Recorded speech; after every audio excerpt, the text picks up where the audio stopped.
خلي عندك العشية هذيك. ما عادش عندي جهد، طفل مهبول ياسر. موش مهبول أمي. يوسف هاي شو دير هذا؟ تعال بالعافية. اغزلك نحن. اغزلك ستوب يوسف. Communiquer avec les autistes, ce n'est pas simplement émettre et recevoir un message. Cela relève d'une réalité bien plus complexe qui demande de savoir prendre en compte un nombre important d'éléments. Le choix des mots, le langage corporel, l'observation des signes non-verbaux émis par l'autre, le timing entre les tours de parole et le contenu de la communication. Afin de mieux comprendre le comportement des autistes, il est important de mieux connaître les particularités et les restrictions qui caractérisent leur perception et leur façon de penser. Il est très nécessaire de trouver des informations de qualité facilitant l'interaction entre eux. Avec Mimism, tout est simple et l'impossible devient possible. C'est une plateforme basée sur l'intelligence artificielle qui définit aux parents le bon comportement à mettre en place pour accueillir, intervenir et interagir avec leurs enfants. La plateforme intègre une forte base de données fiable qui regroupe tous les comportements possibles des enfants et leur signification. Il suffit donc que les parents posent leurs questions pour avoir des réponses immédiates, récentes et adaptées à la situation. Aussi, la plateforme donne la possibilité aux parents d'entrer des images intégrant les comportements de leurs enfants. Et c'est avec une reconnaissance faciale qu'ils seront renseignés des attitudes adéquates. Cette plateforme va être accompagnée d'une application mobile pour qu'elle soit plus accessible, efficace et rentable. À court terme, nous allons cibler principalement l'Afrique du Nord et plus précisément la Tunisie, qui compte 200 000 d'autistes, et l'Algérie qui compte environ 400 000. À long terme, nous allons viser le marché international avec une plateforme plus développée qui intègre la reconnaissance faciale, non seulement des images des autistes, mais aussi de leurs vidéos.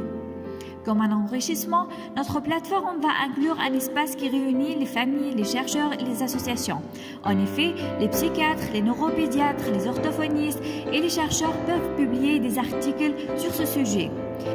Les familles peuvent partager leurs expériences entre eux pour mieux se renseigner sur la manière d'interagir avec les comportements de leurs enfants autistes.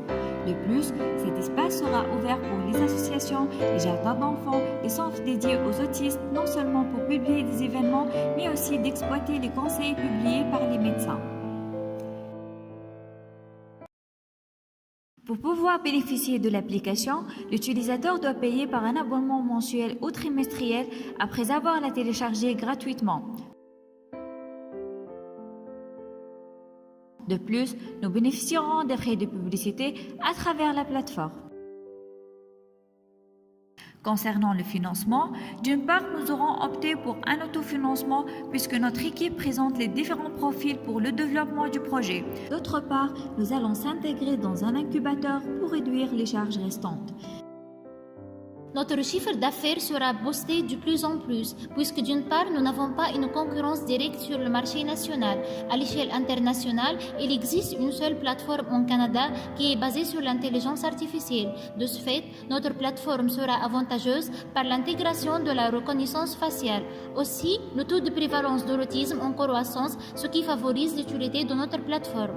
Concernant l'étude technique, nous aurons opté pour Ionic car il permet de créer une application hybride compatible avec Android, iOS et Web.